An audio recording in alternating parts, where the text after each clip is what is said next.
Abra sua Bíblia na carta de Paulo aos Efésios, Efésios capítulo 2. Nós vamos ler a palavra de Deus do versículo 1 até o versículo 10. Vai ficar uma leitura um pouquinho extensa, mas nós vamos trabalhar esse contexto aqui. Efésios 2, 1 diz: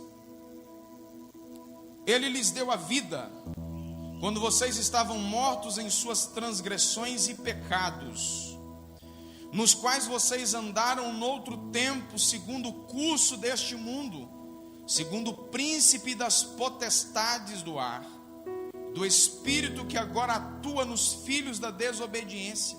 Entre eles, também nós todos andamos no passado, segundo as inclinações da nossa carne, segundo a vontade da carne, dos pensamentos, e éramos por natureza filhos da ira, como também os demais. Mas Deus, sendo rico em misericórdia, por causa do grande amor com que nos amou, e estando nós mortos em nossas transgressões, nos deu vida juntamente com Cristo.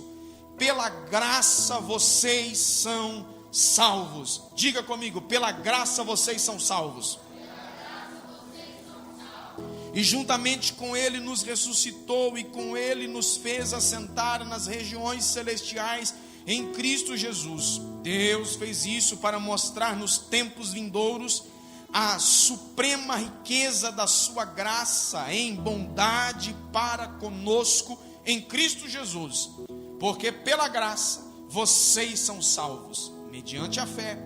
E isso não vem de vocês, é dom de Deus, não de obras, para que ninguém se glorie, pois somos feitura dele, criados em Cristo para boas obras, as quais Deus de antemão preparou para que andássemos nela. E você pode dizer amém? Amém. Feche os seus olhos, coloque a mão assim no seu coração. Diga: Senhor Deus, diga forte: Senhor Deus, o meu coração está pronto, a minha mente está pronta para receber a sua palavra. Fale comigo. Eu quero agora oferecer ao Senhor o melhor da minha atenção, o melhor da minha devoção. Diga forte: eu repreendo no mundo espiritual todo ladrão da palavra, tudo aquilo que me tira a atenção. Em nome de Jesus, eu declaro que a minha mente está cativa ao Espírito Santo e que a sua palavra é poderosa para falar comigo. Amém. Assente-se no seu lugar. Deus te abençoe. Preste atenção. Dos escritos bíblicos, ou dos escritores bíblicos, Paulo foi quem maior deu destaque ao tema graça. Das 155 referências ao favor imerecido concedido por Deus aos homens, 133 foram escritas por Paulo. Graça abre e fecha boa parte das suas cartas, dos seus ensinos. Escute aqui. A doutrina da salvação pela graça é um dos temas mais importantes da reforma protestante. Essa doutrina sempre incomodou o ser humano. Eu não sei se você já ouviu alguém dizer assim: eu não gosto de pedir favor a ninguém.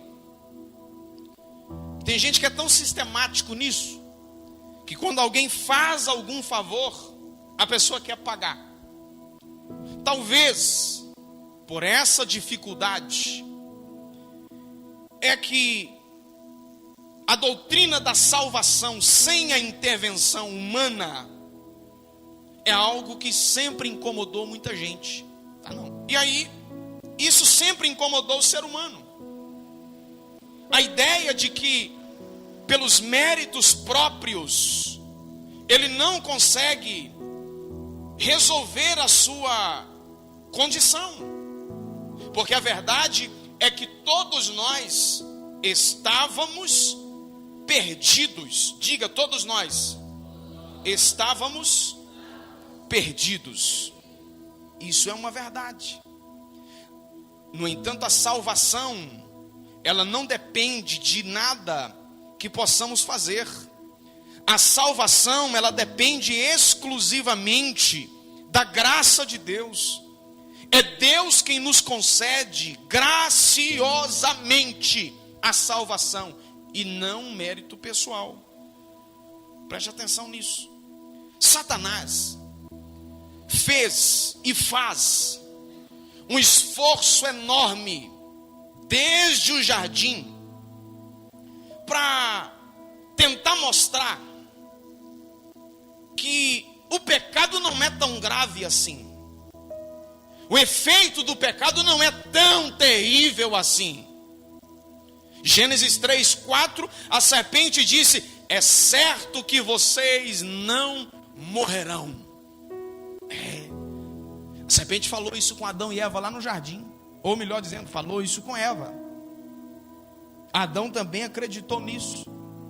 Nessa linha, nós inventamos até classificações para o pecado. Não, isso aqui é só um pecadinho. Isso aqui já é um pecado. Isso aqui já é um pecadão. Classificamos isso de pecadinho, pecado e pecadão. Todavia,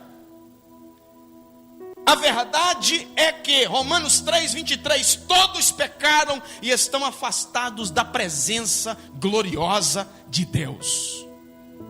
Não tem ninguém que pode levantar a bandeira dizendo: olha, eu não tenho pecado. Todos pecaram. O pecado faz parte da natureza humana caída. Assim foi feito então a classificação formal do pecado. Pecados mortais, também chamados de pecados maiores, e pecados veniais, também chamado de pecados menores. Claro que isso não tem o menor embasamento bíblico. Isso não tem o menor respaldo bíblico. Aliás, no dizer de Tiago, é o seguinte, Tiago 2:10, quem quebra um só mandamento da lei, torna-se culpado de todos. Então não adianta a pessoa dizer assim: olha, eu só quebrei esse mandamentozinho aqui. Quem quebra um pequeno mandamento, ele quebra todos os mandamentos. A lei está entrelaçada. Então não existe essa história de pecadinho, pecado e pecadão. A Bíblia diz que existe um preço pelo pecado. Paulo chamou isso de salário. O salário do pecado é a morte. É isso que a palavra de Deus orienta. Na primeira categoria de pecados maiores, ou pecados mortais, estavam os pecados considerados mais graves e que supostamente tinham consequências sociais mais acentuadas. Por exemplo, dos pecados maiores: assassinato, roubo, adultério, infanticídio, envenenamento, apostasia, idolatria, feitiçaria e por aí adiante. Na categoria dos pecados veniais ou pecados menores, estavam inseridos aqueles considerados de menor gravidade, como por exemplo, o falso testemunho, o rancor, a ira, rixas, fraudes, difamação, pequenas desonestidades nos negócios. Isso aqui era considerado pecados menores. Com o passar do tempo, quem me ouve diz amém. Olha o que aconteceu. Os cristãos começaram a tomar uma posição diferente com relação aos pecados menores. A crença geral era que aqueles pecados menores, a própria pessoa poderia se purificar desses pecados mesmo, tomando atitudes que na verdade estava restrita unicamente ao sacrifício de Jesus. Embora os pecados menores fossem inevitáveis, o cristão, em contraste com o pagão, tinha a vantagem da igreja e poderia pagar pessoalmente por esses pecados, recebendo pacientemente a punição estabelecida por eles, por meio da confissão pública, confissão particular, por meio de algumas obras como a oração, dar esmolas, jejuns e outras coisas. E aí, isso deu origem a uma doutrina chamada de penitência e também uma outra doutrina chamada confissão auricular, quando a pessoa procura então o líder e confessa, e o líder tem a condição de oferecer para ele um passo, uma penitência, um sacrifício qualquer, e a pessoa vai estar liberada. Romanos 5:12. Portanto, assim como por um só homem entrou o pecado no mundo, e pelo pecado veio a morte, assim também a morte passou a toda a humanidade, porque todos pecaram. Diga, todos pecaram. O homem não regenerado, o homem não salvo, ele até pode de alguma maneira, ou pela graça comum de Deus, amar a sua família, ser um bom cidadão, cultivar elevadas virtudes ou qualidades morais inclusive, como honestidade, justiça, bondade, coragem e outras. Alguém, para ser honesto, ele não precisa da vida cristã para ser honesto. Existe meios, uma educação familiar bem feita, a pessoa vai crescendo com uma boa índole, com um caráter, e a pessoa demonstra ser uma boa pessoa. Todavia, nada, diga comigo, nada disso pode salvar a pessoa. Todos nós temos o dever moral, o dever cidadão, olhe para mim, em sermos honestos. Você é pai de família, você é mãe de família, você é marido, você é esposa, você e eu, nós temos deveres morais de sermos pessoas honestas, de sermos bons maridos, boas esposas, de sermos bons cidadãos, honrar com os nossos compromissos. Isso é dever moral, isso é dever que está ligado ao caráter do indivíduo. Todavia, eu e você também temos a necessidade da orientação de que nada disso é capaz de nos salvar. Nada disso é capaz de apagar a transgressão que cometemos. O nosso pecado não é apagado com isso, gente. Isso aqui é um dever moral, um dever social, um dever de cidadão, mas o nosso pecado é muito mais profundo e mais sério do que isso, e apenas o sangue de Jesus é capaz de nos lavar e nos purificar de todo o pecado. Nada disso nos isenta da mancha do pecado. Essa mancha está em nossa própria natureza. No dizer de Paulo, o salário do pecado é a morte. A morte é a compensação pelo pecado. Deus não criou o homem para a morte.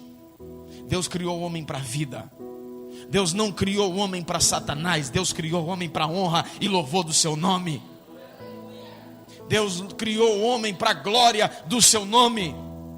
Deus não criou o homem para o pecado. Deus não criou o homem para o inferno. E não criou o inferno para o homem. Deus criou o ser humano para a glória do seu nome. Mas o homem pecou, e o pecado trouxe esse castigo. Deus havia alertado a Adão: olha, se você comer desse fruto proibido, repetindo que não é maçã, viu gente? Nós aprendemos aqui na escola dominical que não é maçã. A árvore da ciência do bem e do mal é o nome dela. A Bíblia diz que Deus a retirou do jardim, portanto a gente não sabe que jeito que é o seu fruto. Se é amarelo, se é vermelho, se é rosa, seja lá o que for. Se quando amadurece continua verde, como a maçã verde, não sabemos. Uma coisa não é maçã. Também não é como apareceu aí alguém desprovido de conhecimento bíblico, e é até um atropelo de loucura dizer que tem a ver com relação sexual.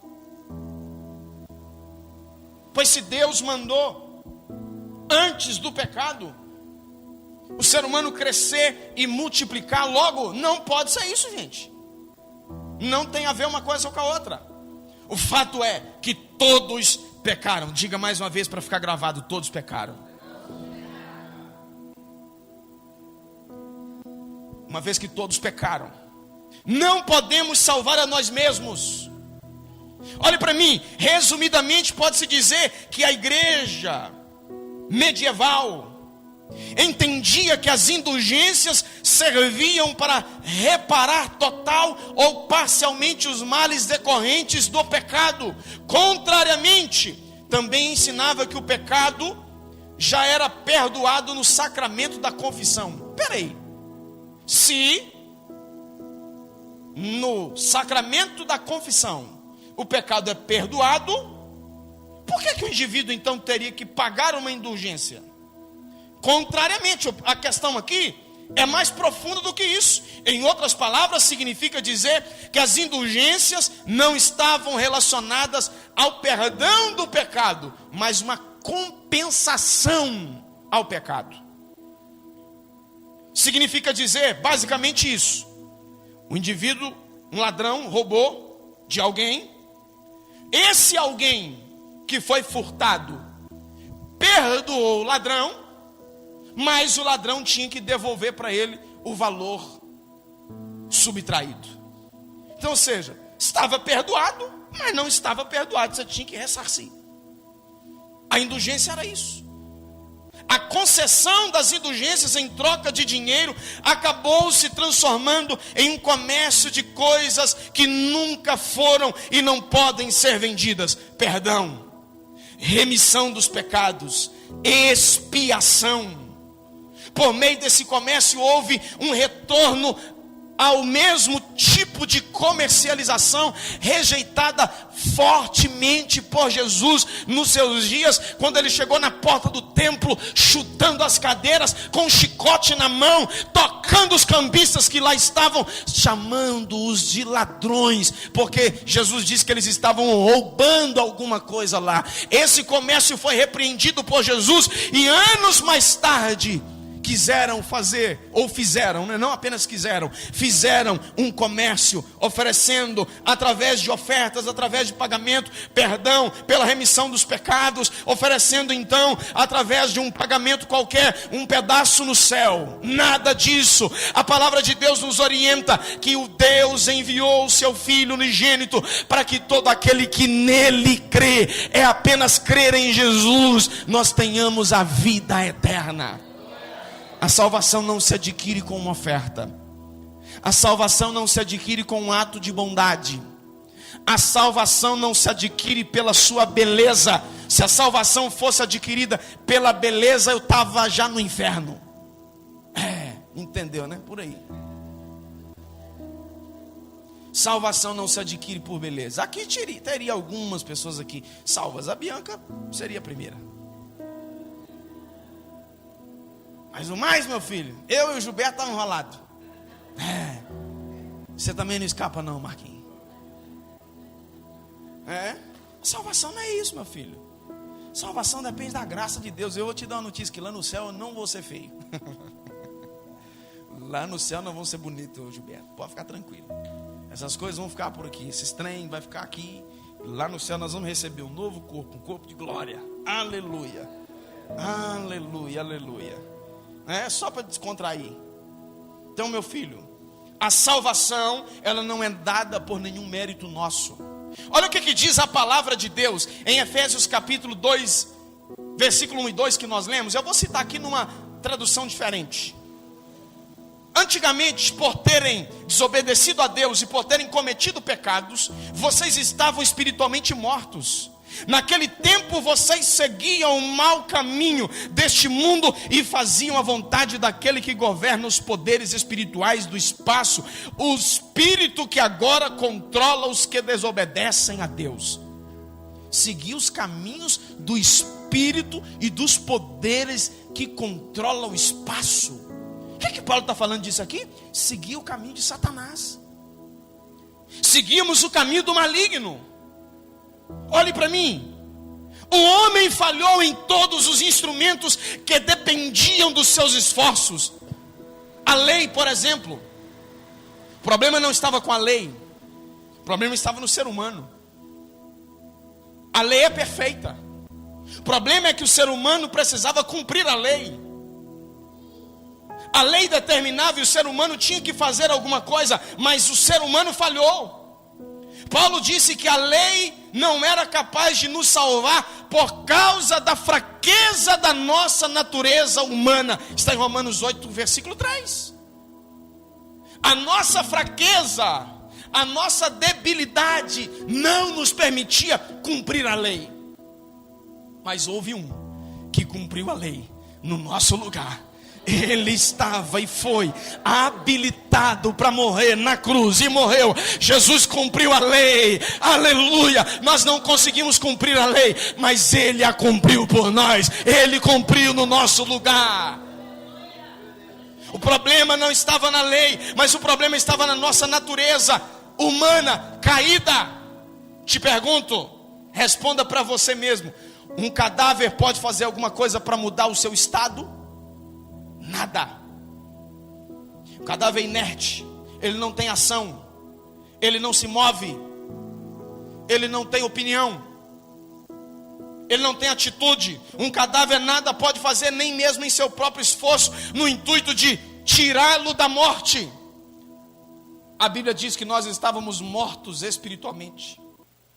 Espiritualmente falando, nós estávamos como um cadáver, mortos. Já que estávamos mortos, era preciso que Deus agisse além dos nossos méritos, além daquilo que tínhamos condições, que não tínhamos condições de nada, além daquilo que podíamos fazer, não tínhamos como fazer nada. Era preciso Deus agir além do nosso merecimento. Também não merecíamos nada. Isso dá-se o nome de graça. Ou seja, a graça de Deus fez o que não podíamos fazer, nos deu aquilo que nós não merecíamos. Essa é a graça de Deus. É justamente esse favor que recebemos de Deus sem merecer, que se chama graça. A salvação, segundo as Sagradas Escrituras, não é fundamentada em mérito nosso. Não é porque nós merecemos, não é porque nós buscamos, não é porque nós fazemos, mas a salvação é dada aos seres humanos unicamente pela graça de Deus, pelo favor de Deus, quando nós não merecemos. Nos tornamos, disse Paulo, inimigos de Deus. Diga, inimigos de Deus. Era isso. O que você faria para o seu inimigo? Vou te responder aqui, citando o que Jesus falou. Jesus disse para nós orar pelos nossos inimigos. Orar por aqueles que te maldizem. Jesus mandou orar. Você está orando?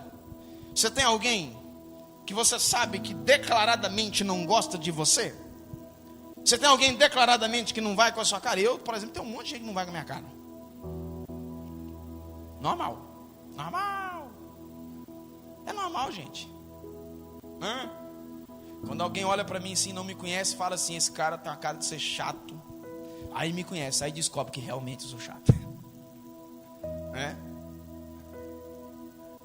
Agora é o seguinte: o que você tem feito por aquele que é declaradamente seu inimigo, que não gosta de você? Você tem orado por ele?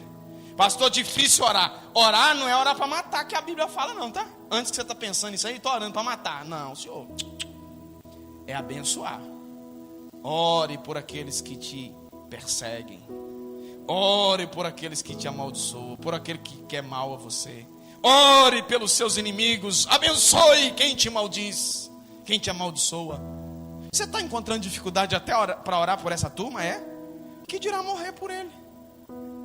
Jesus mandou orar. Você está tendo dificuldade? E aí, Jesus morreu por nós quando nós éramos inimigos, declaradamente inimigos. Não éramos amigos de Deus. Gente, tenha isso em mente. Se conscientize disso, pelo amor de Deus, de uma vez por todas. O nosso pecado afronta Deus. O pecado do ser humano aborrece a Deus. Tenha isso na sua cabeça de uma vez por todas. O nosso pecado é uma afronta a Deus. O nosso pecado coloca-nos numa posição de confronto com Deus. É isso. E o texto diz que Jesus morreu na cruz por nós, quando nós ainda éramos pecadores, ímpios, inimigos de Deus. Você consegue dimensionar aqui a grandeza disso? Jesus fez por nós muito mais do que orar por alguém que era seu inimigo. Ele deu a sua vida quando nós éramos inimigos. Aqui está a profundidade daquilo que ele fez por nós. Esse é o favor que recebemos. Essa é a bandeira erguida pela reforma protestante. Sola gratia, diga sola gratia. Falou duas palavras aí do latim, sola gratia, somente a graça. Salvação é somente pela graça. Lutero defendeu arduamente a ideia de que o pecador é incapaz, quem me ouve diz amém, é incapaz de por si só prover ou apropriar-se da salvação. Lutero e os reformadores atacou diretamente o sistema de indulgências, de peregrinação, de penitência adotado pela igreja medieval, opondo-se do mesmo modo à doutrina do purgatório. Lutero compreendeu que para derrotar a ideia da salvação por méritos próprios apregoada por Roma, ele teria que ir na raiz da controvérsia e dizer: somente a graça de Deus. Somente a graça de Deus. Não é pago, não é comprado por dinheiro, por ofertas, não é comprada por ação social, não é comprada com oração, mas é somente pela graça de Deus. Levantamos essa bandeira aqui nessa noite. A salvação é pela graça de Deus. Somente a graça de Deus somos salvos. Não somos salvos por cerimoniais realizados em nossa memória. Não somos salvos pelos sacramentos ministrados. Não somos salvos por nada disso. Somos salvos pela soberana graça de Deus, manifesta através do seu Filho, quando ele morreu na cruz do Calvário por nós. Essa é a salvação. Salvação pela graça. Deus nos salvou não pelas qualidades morais. De vez em quando a gente vai pregar para alguém, a gente ouve alguém dizer assim: pastor, eu já sou bonzinho, eu sou tão bonzinho. Aí começa a listar as qualidades morais. Olha, eu não adultero, eu não roubo, eu não falo mentira. A pessoa está dizendo assim: olha, com isso eu não preciso nada disso aí que você está dizendo. Eu já sou bom o suficiente. Eu não tenho nada desses pecadões aí, desses pecadãos todos. Eu sou bom. Eu sou uma pessoa até legal. Tem gente que é legal mesmo, é simpático. Mas não há, gente, pela sua simpatia, Deus não salva ninguém. Deus salva o ser humano como fruto da sua preciosa graça, evidenciada quando ele deu o seu Filho na cruz do Calvário para morrer por nós no nosso lugar. É por isso que nós somos salvos.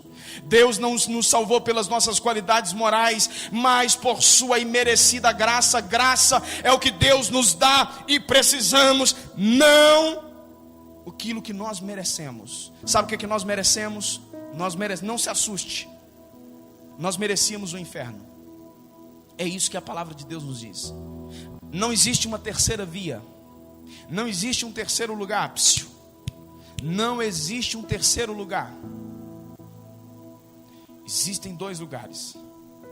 Sem a graça de Deus, nós estávamos destinados ao inferno. Sem a graça de Deus, nós estávamos destinados à perdição. Mas a graça de Deus nos deu aquilo que não merecíamos, que é a oportunidade de irmos para o céu. É a oportunidade de sairmos do estado de condenação e irmos para o lugar das suas regiões celestiais. Você consegue compreender aquilo que você está ouvindo aqui nessa noite? Você consegue compreender aquilo que o Senhor está falando com você aqui nessa noite? Quem muito foi perdoado, muito ama. Eu fui muito perdoado, por isso eu estou agarrado nessa graça e não quero soltar. Em virtude da morte de Jesus na cruz em nosso lugar, em nosso favor, somos declarados justos diante do tribunal de Deus. Vou te dizer aqui o que é ser declarado justo diante do tribunal de Deus. Não pesa nenhuma condenação sobre nós. Paulo disse que não há mais condenação para aquele que está em Cristo Jesus. É a Bíblia quem diz, meu filho. Eu estou aqui ministrando aquilo que a palavra de Deus nos diz. Tinha um peso de condenação sobre nós, e o detalhe, não tinha como recorrer. A sentença era eterna. Nem a sentença dos países que têm condenação perpétua chega ao perto disso, porque quando o indivíduo morre, acabou a sentença. Nesse sentido aqui, a sentença era eterna. A sentença aqui era irrevogável pelos nossos próprios méritos. Escute isso aqui. Quem me ouve diz amém. E isso é um ato judicial, forense e legal. Vou explicar para você aqui mais detalhadamente. Sabe o que é isso? Nós pecamos. Nós éramos culpados. Todos nós estávamos caídos da presença de Deus, expulsos da presença de Deus, culpados. Sabe o que a graça fez? Sabe o que Jesus fez? A morte de Jesus na cruz, ele fez o seguinte: ele assumiu o meu e o seu lugar de culpado, e nós assumimos o lugar dele, o estado de inocente. Nós fomos absolvidos, justificados. Diga comigo, justificados. Isso quer dizer que na lei de Deus, em Jesus, nós estamos quites com a lei. Nós estamos quites. Não há mais um peso de condenação contra nós. Estamos quites. A culpa do pecador é atribuída a Cristo. Olhe para mim. A culpa do pecador foi atribuída a Cristo, e a justiça de Cristo atribuída ao pecador. Houve uma inversão, houve uma troca de lugar. A justificação é uma sentença dada uma vez por todas. Jesus morreu uma única vez para comprar para si povos de todas as línguas, tribos e nações. A justificação uma única vez. Não confunda justificação com santificação. A santificação é um processo que ocorre ao longo da vida, enquanto que a justificação é uma questão de atribuição. Ou seja, a justiça de Cristo foi atribuída a nós, injustos. Com isso, Jesus assumiu o lugar dos injustos e nós assumimos o lugar do justo. Compreenderam isso aqui, sim ou não? Sim ou não? Quem não compreendeu? Romanos 3, 23, 24. Todos pecaram e carecem da glória de Deus, sendo justificados por essa sua graça, mediante a redenção. Fale comigo, redenção, que há em Cristo Jesus. Escute. Fale forte de novo, redenção. Redenção é um termo comercial emprestado dos mercados de escravos. Redenção era algo que era aplicado ao escravo. De quando alguém que ia no mercado de escravos comprava um escravo com a intenção de dar para ele uma carta de alforria, de libertar. O que Paulo está dizendo nesse texto é o seguinte: que a graça de Deus nos comprou desse lugar de escravidão, e Ele nos deu a carta de alforria, ou seja, Ele nos libertou. A justificação é um termo emprestado lá do juízo, dos tribunais. Declarar inocente alguém que é culpado. Peraí, pastor, mas tem um negócio aqui que não bate. É injusto. Isso é para você ver o que Deus fez por nós. Você imagina pegar um criminoso, um delinquente. Diz que não é politicamente correto mais falar isso aí. Tem uma palavra, né? Agora é o que é? Cidadão em confronto com a lei. Oh meu Deus, quem rouba é ladrão, viu gente? Não vem com essa não. Quem rouba é ladrão, quem mata é homicida. Para com essa bobagem. É pegar o criminoso e declarar ele justo.